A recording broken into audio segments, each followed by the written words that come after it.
Saya dan keluarga punya rutinitas setiap Desember itu kumpul. Ya kecuali kalau suamiku disabotase gereja dan tutup tahun tempat lain tentunya. Tapi saya pribadi punya rutinitas tahunan yang kudu wajib harus mesti gak bisa enggak. Setiap tanggal 31 Desember sebelum jam 12 teng teng teng. Saya selalu duduk di kaki Tuhan dan mencari Tuhan. Meskipun anak-anak asrama bilang, mama kita barbekyuan, kita tutup tahun.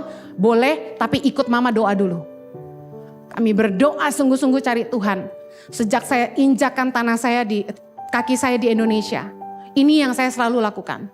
Akhir tahun tuh gak boleh 12 teng itu tiup trompet ataupun pesta. Tapi teng teng teng itu saya di kaki Tuhan. Kenapa? Mungkin orang akan bilang gini, Bu Heni terlalu mensakralkan. Enggak. Karena bagi saya tuntunan Tuhan untuk tahun berikutnya terlalu penting. Saya duduk di kaki Tuhan setiap akhir tahun dan tidak mau pesta. Setelah doa boleh makan-makan, boleh barbeque, boleh kembang apian. Tapi dengar Tuhan itu wajib. Kalau hari ini Bapak Ibu lihat tangan pengharapan ada. Menjangkau mungkin sudah 10.000 anak-anak Indonesia di seluruh pedalaman Indonesia. Dan kami bisa punya anak-anak sekolah berasrama di Jakarta. Dan sekarang program sekolah berasrama sudah jalan 8 yang dibangun.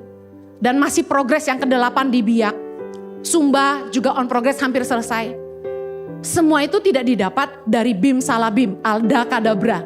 Kita harus ngandalin Tuhan. Dan saya minta pimpinan Tuhan. Saya selalu tanya Tuhan, apa yang Tuhan mau saya kerjakan untuk tahun depan di tangan pengharapan? Tuhan mau kami kerjakan apa? Tuhan mau bawa kami kemana? Saya pernah cerita di khotbah saya yang lain. Bahwa Tuhan taruh di hati saya untuk berhenti khotbah keliling. Mulai dedikasi waktu saya untuk YouTube. Yang notabene saya tidak dikenal sama sekali. Pendeta kecil. Tapi Tuhan ketika melihat ketaatan. Dan kalau Tuhan yang suruh, Tuhan sertai.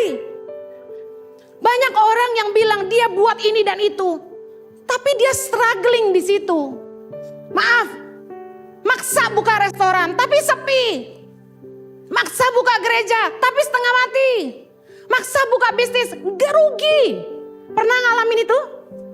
Kita penting banget minta penyertaan Tuhan. Bukan apa yang terbaik menurut kita. Tapi apa yang Tuhan mau buat kita. Karena saya pegang ini. Kalau visi itu datang dari Tuhan. Dia akan menyertai. Dia akan sediakan. Kita tidak perlu sampai harus berjuang mati-matian. Kan Bu Heni berjuang Bu. Kita harus lakukan bagian kita yang terbaik. Tapi kalau itu dari Tuhan, penyertaannya luar biasa bagi kita. Amen. Saya gak pernah ngecek-ngecek YouTube udah berapa subscribernya.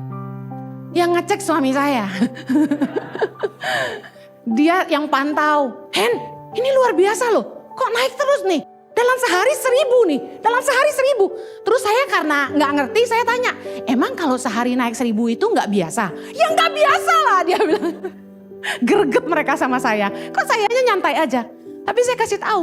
Saya kan gak tahu apa-apa. Saya mana tahu pandemi akan datang.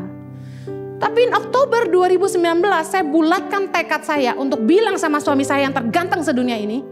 Sayang, aku akan berhenti khotbah mulai Oktober mulai 2021. Dia langsung naik alisnya.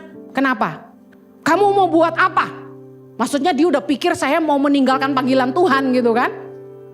Aku mau bangun cyber church. Waktu itu gak ada kata online Bapak Ibu. Lalu Tuhan betul-betul sertai dan hari ini jadi. Dan dari online pindah ke sini. Kemuliaan bagi Tuhan. Haleluya. Kalau penyertaan Tuhan sangat penting. Saya yakin kita akan mengedepankan hadirat Tuhan di ibadah kita. Mengedepankan kehadiran Tuhan dalam rumah tangga kita. Dan petunjuk pimpinan Tuhan buat masa depan kita. Menjadi sesuatu yang sangat penting. Impact Community Indonesia telah mengadakan 3 kali ibadah setiap hari Minggu. Pukul 9 waktu Indonesia Barat pukul 11 waktu Indonesia Barat dan pukul 13 waktu Indonesia Barat. Ketiga ibadah disertai ibadah anak dan remaja yang dilanjutkan dengan ibadah Impact Youth setiap minggu pukul 15 waktu Indonesia Barat di MOI, Mall of Indonesia Kelapa Gading lantai P3